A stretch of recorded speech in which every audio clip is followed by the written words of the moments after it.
Google नए smartphone उपभोक्ताओं पर जीत हासिल करने के लिए भारत की सबसे हॉट टेक कंपनी के साथ मिल रहा है।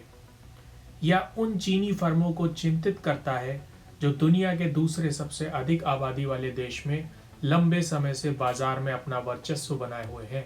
सिलिकॉन वैली की दिग्गज कंपनी ने पिछले हफ्ते घोषणा की कि वह इस साल जियो प्लेटफॉर्म्स में $4.5 बिलियन का निवेश कर रही है।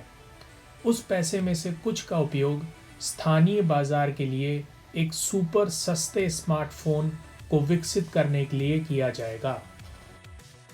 नए फ़ोन के बारे में कुछ जानकारी होने के बाद ऐसा लगता है कि गूगल और जियो बाजार को हिला सकते हैं।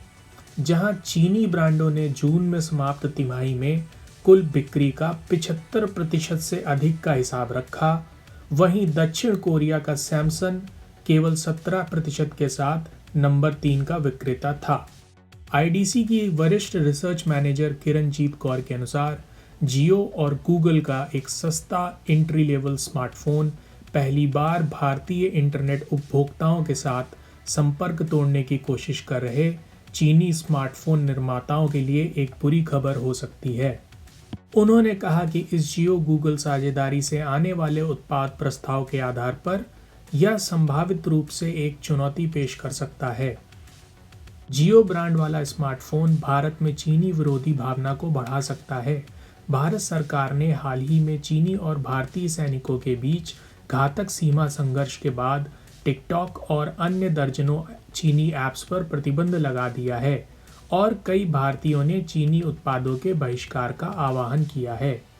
बहुत कुछ भारत के बढ़ते मोबाइल इंटरनेट बाजार से बना है। काउंटर पॉइंट रिसर्च के अनुसार लगभग 450 मिलियन भारतीयों के पास पहले से ही स्मार्टफोन है। वे सामग्री, दुकान, ओला की सवारी और भोजन की व्यवस्था करने के लिए उन पर भरोसा करते हैं, लेकिन लगभग 500 मिलियन लोग अभी तक इस तरह के उपकरणों के मालिक नहीं हैं और गूगल और जियो उन्हें एक सस्ता तरीका देना चाहते हैं। जियो की मूल कंपनी रिलायंस इंडस्ट्रीज के सीईओ और एशिया के सबसे अमीर व्यक्ति मुकेश अंबानी ने पिछले सप्ताह एक कंपनी के कार्यक्रम के दौरान कहा, उन्हें डिजिटल और डेटा क्रांति के लाभ से वंचित नहीं किया जाना चाहिए। उन लोगों में से अधिकांश भारत के 2G नेटवर्क पर कीपैड और बुनियादी स्क्रीन वाले पुराने मोबाइल उपकरणों का उपयोग कर रहे हैं। 4G या 5G स्मार्टफोन पर उन्हें प्राप्त करना दोनों कंपनियों के लिए एक जीत साबित होगा। जियो पहले से ही 4G feature phone basic data plans के साथ बेचता है, जो इंटरनेट तक पहुंच सकते हैं और कुछ ऐप्स के स्ट्रिप डाउन वर्जन को चला सकते हैं। भारत के विशाल निम्न स्तरीय बाजार तक पहुंचने के लिए काउंटर पॉइंट रिसर्च और आईडीसी विशेषज्ञों का कहना है कि दोनों कंपनियों को $50 से कम के लिए एंड्रॉयड आधारित ऑपरेटिंग सिस्टम के साथ एक स्मार्टफोन विकसित करना होगा।